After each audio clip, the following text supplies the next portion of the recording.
Então vamos dar início à apresentação. O tema é captação de águas. A disciplina é a JG 040, saneamento rural. O trabalho foi executado por mim, Anderson de Paula. Então vamos lá, vamos dar início. Captação de águas. O que é? É o conjunto de estrutura e dispositivos construídos ou montados junto ao manancial para a retirada de água destinada a um sistema de abastecimento. Ela pode ser dividida de duas formas: superficiais, composta por arroios, rios, lagos e represas, ou subterrâneas, compostas pelos aquíferos, freáticos e artesiano. Captação de águas superficiais.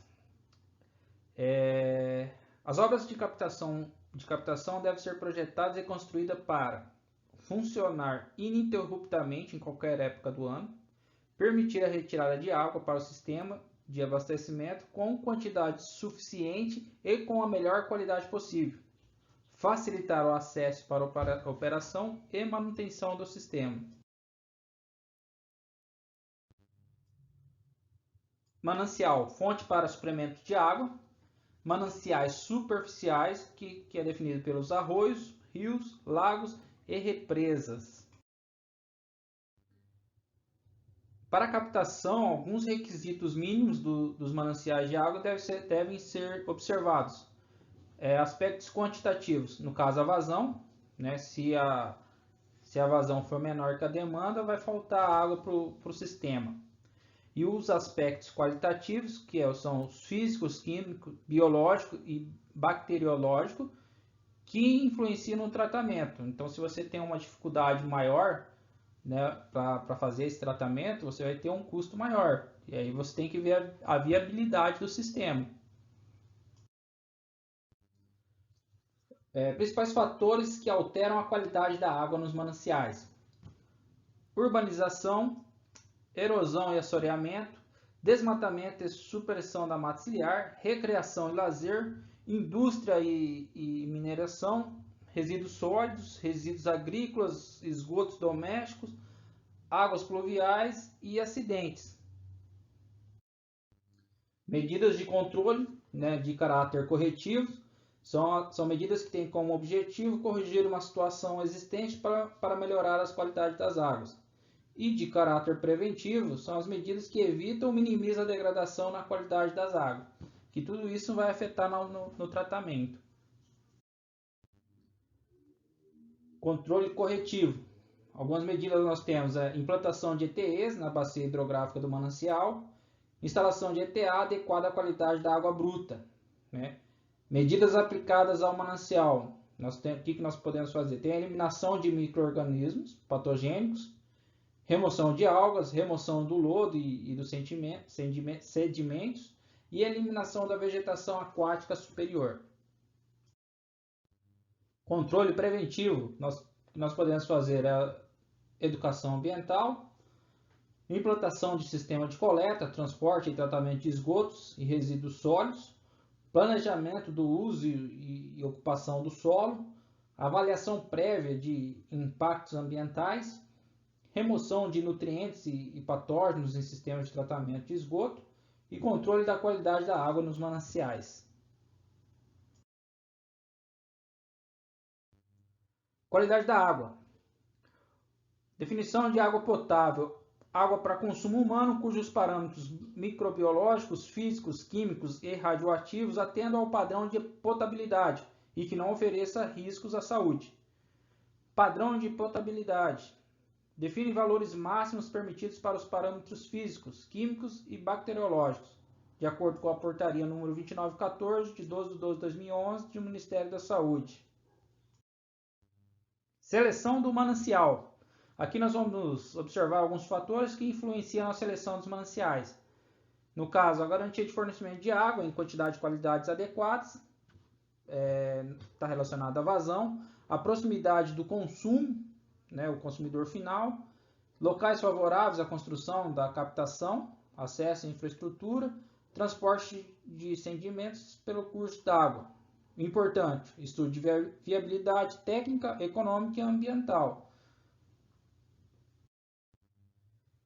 Alguns cuidados que devemos ter para a escolha do local de captação: evitar locais sujeitos à formação de bancos de areia, evitar locais com margens instáveis, local que pode ocorrer inundações, né? Garantia de acesso todo o tempo, caso de manutenção e demais tarefas que devem ser executadas, e condições topográficas e geotécnicas favoráveis.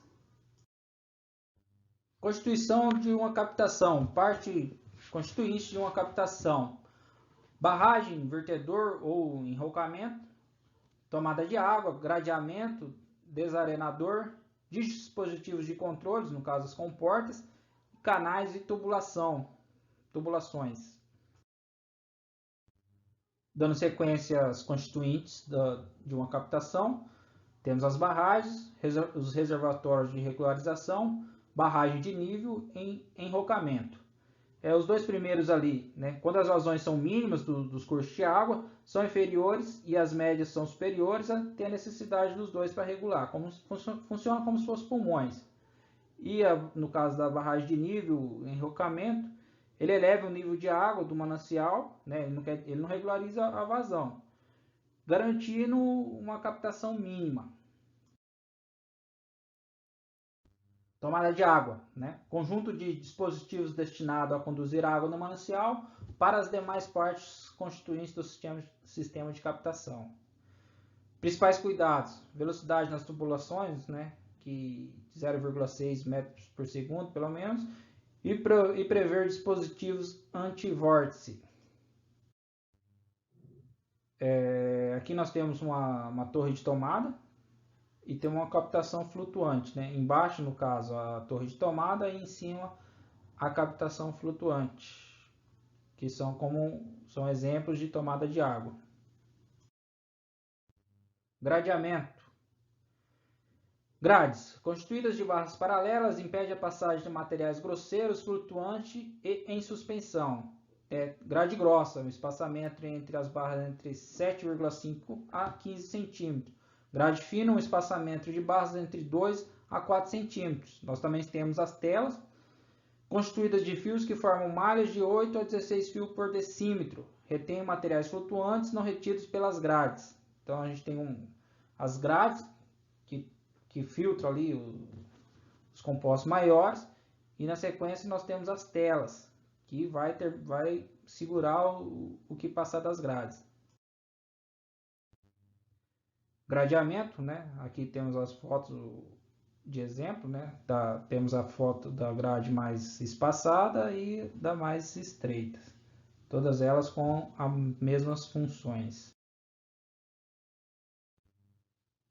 Desarenador. Então aqui nós temos uma foto de um desarenador e também a imagem aqui num corte de um desarenador. Qual que é a função? A função dele é, conforme a água vai passando, ele reter os sedimentos embaixo, e por cima só passa a água para a próxima etapa do processo, no caso. Captação de água subterrânea. Água subterrânea é toda a água que ocorre abaixo da superfície da terra, preenchendo os poros ou vazios intergranulares das rochas sedimentares, ou as fraturas, falhas e fissuras das rochas compactas. As águas subterrâneas cumprem uma fase do ciclo hidrológico, uma vez que constituem uma parcela da água precipitada. Captação de água subterrânea, né? Uso das águas subterrâneas. Quantidade, intimamente ligada à condutividade hidráulica, que é o coeficiente de armazenamento dos terrenos. Os aquíferos têm diferentes taxas de recarga. Alguns deles se recuperam lentamente e em outros a recuperação é mais regular. Qualidade, influenciada pela composição das rochas e condições climáticas e de renovação das águas. E econômico, depende da profundidade do aquífero e das condições de bombeamento, às vezes é inviável essa captação. Aquíferos. Aquífero é uma formação geológica do subsolo constituída por rochas permeáveis que armazena água em seus poros ou fraturas. Assim, uma litologia só será aquífera se além de ter os poros saturados, cheios de água, permitir a fácil transmissão da água armazenada. Instalação de conjunto motor-bomba em poços profundos. Então aqui nós temos uma imagem de um poço de captação de águas subterrânea, né? Sempre observando que a viabilidade econômica, né? Se um poço for muito profundo ou tiver rochas muito difíceis de serem perfuradas, às vezes essa captação se torna inviável. E com isso aqui nós encerramos, né, o ciclo de captação. E na sequência nós temos aqui o slide de referência. E agradeço a atenção. Muito obrigado.